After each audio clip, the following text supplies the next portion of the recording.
What do you have to say for people who don't fit in your definition of man or woman? I'm a biologist. I understand the biology. Are you saying that a woman is only a person who has two X chromosomes and a man who is someone who only has an X and a Y chromosome? This video from Frank Turek channel is very interesting. This person who called herself a biologist, I don't think she is. She's more of an activist than anything, if you ask me. When God was creating human being, he knew exactly what he was doing, especially when it comes to gender. It has been long and established and understood that a male have an X and Y chromosome and a female have two X chromosomes. The way it works is at conception, the mother give an X chromosome to the child and the father give an X or Y chromosome. The chromosome from the father determine if the child is going to be a male or female. But in this video, this person come up with a whole new understanding. Take a look. What do you have to say for people who don't fit in your definition of man or woman? I'm a biologist. I understand the biology. Are you saying that a woman is only a person who has two X chromosomes and a man who is someone who only has an X and a Y chromosome? I think that's the scientific definition, yes. It's actually not, because there can be people with XXY. There can be Y chromosome inactivation.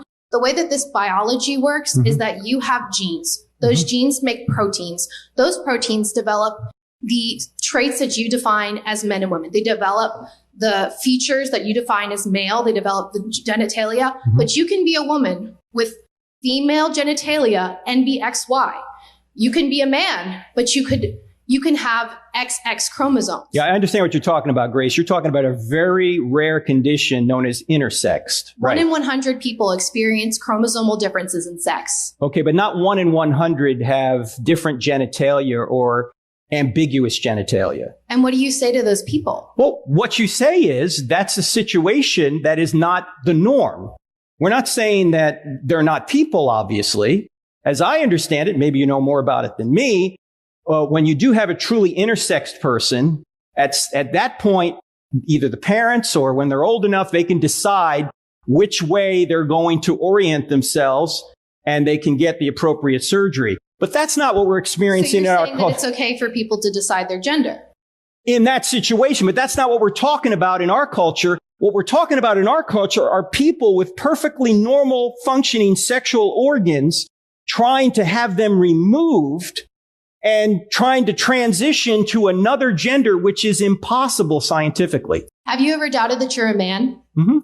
You've doubted that you... Oh, have I ever doubted I'm a man? No, I have never doubted I'm a man. Then what do you say to a transgender person who has never doubted their gender? You're saying that we all change and that obviously transgenderism is a product of some kind of phase, but you've never doubted that you're a man. So no, where's your development of this change? Grace, I'm not denying there are people truly with gender dysphoria. I've already said that. What I'm saying is the way out of that problem is not surgery according to the data. Okay? Psychiatry is the way out of that problem. I also don't agree with your statement that after surgery, you implied that transgender people are more likely to commit suicide after surgery. But the statistics say that transgender people are more likely to commit suicide because of arguments that you make that they're invalid.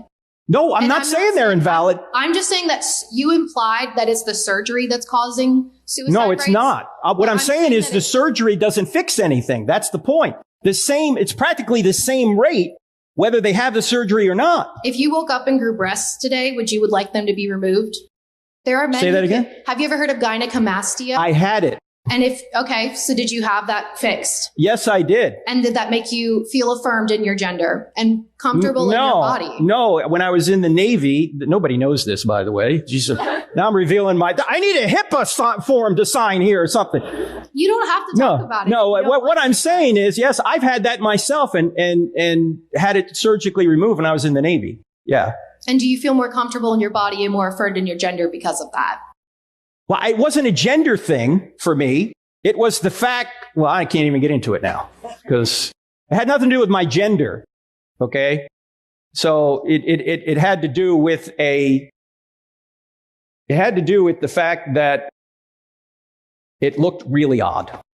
Let me just put it that way.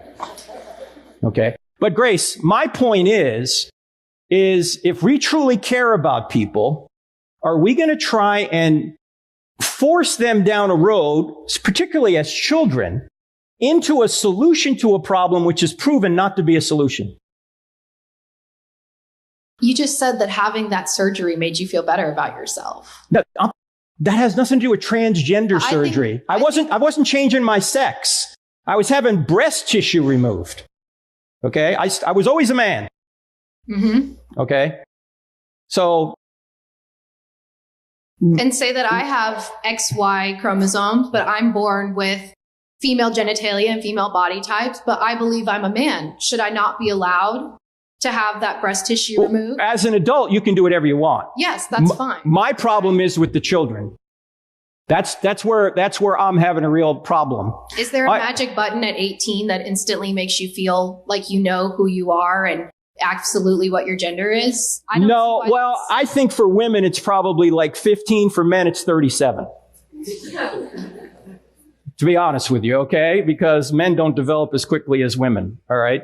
But no, we've just chosen 18 kind of as the adulthood crossing point, although for some issues it's 21, like drinking, okay? So, no, maybe it's later than 18, okay? My big problem, and I would say this to somebody who's 37, that the surgery does not appear to help anyone. And if you want more data on this, you can go to sexchangeregret.com. Sexchangeregret.com. But I wouldn't even be talking about this issue unless I thought the current way the culture's going is hurting people. And it is. A transgender is someone who makes themselves out to be a different person apart from what God created them to be. If you are a man, you may feel like you were born in the wrong body and want to become a female. This should be treated as a mental health issue. It should not be entertained as it is today. I'm not trying to be hateful. I'm just stating the facts. I've come across so many videos of people who changed their sex and they regret it. It never made them feel better. So let me know what you think about this video in the comment below. And may God bless you. Take care.